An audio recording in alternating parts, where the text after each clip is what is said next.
Assalamualaikum warahmatullahi taala wabarakatuh, rakan sahabat.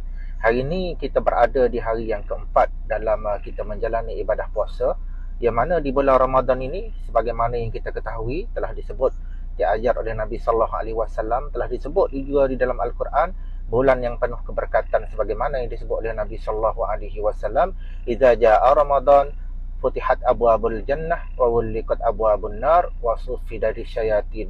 Disebut oleh Nabi sallallahu alaihi wasallam, apabila tiba saja bulan Ramadan, yang pertama sekali pintu syurga itu dibuka seluas-luasnya, pintu neraka ditutup dan juga dibelenggu di jin dan juga syaitan. Dan yang kita nak sebut pada hari ini, saya suka untuk memperingatkan diri saya dan juga rakan sahabat yang berada di luar sana, iaitu pada hari ini kita nak bercakap tentang apa yang perlu dan apa yang keutamaan kita bila kita berada di bulan Ramadan. Kata Nabi sallallahu alaihi wasallam, salasun la turaddu da'watahum.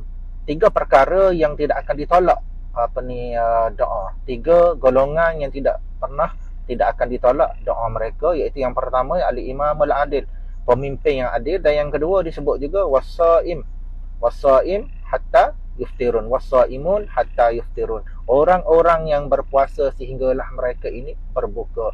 Dan yang ketiga wada'watul mazlum, doa orang yang dizalimi. Rakan sahabat, Allah Subhanahu wa taala dalam ayat yang lain telah menceritakan dalam satu ayat yang selalu disebut oleh asatizah kita, iaitu fa iza sa'alaka ibadi anni, apabila ditanya tentang aku kepadamu wahai Muhammad, tentang aku, fa inni qarib, kata Allah Subhanahu wa taala, aku ini berada dekat, aku ini dekat. Ujibu da'watad da', aku sentiasa mendengar, aku sedia untuk mendengar, iza da'an, apabila aku diseru, apabila mereka memohon kepada aku, falyastajibu li walyu'minu bi, kata Allah Subhanahu wa taala, bila kita mohon atau kita berdoa, kita minta dengan Allah Subhanahu wa taala, maka Allah akan perkenankan.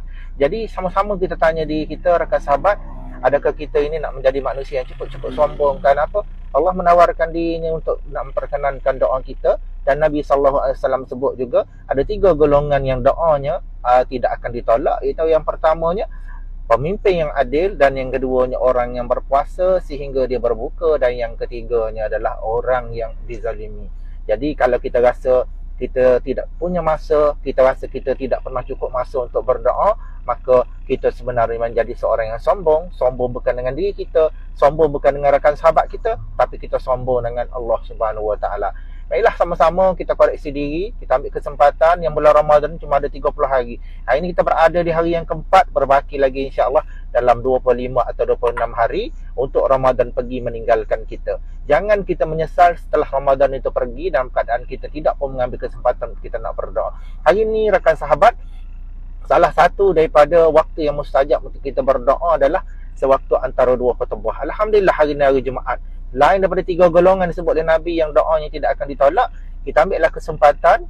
Nanti kita akan ke masjid untuk kita menjalani untuk kita melakukan solat Jumaat.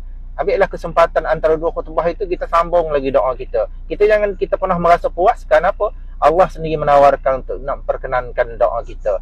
Itu saja. Assalamualaikum warahmatullahi wabarakatuh.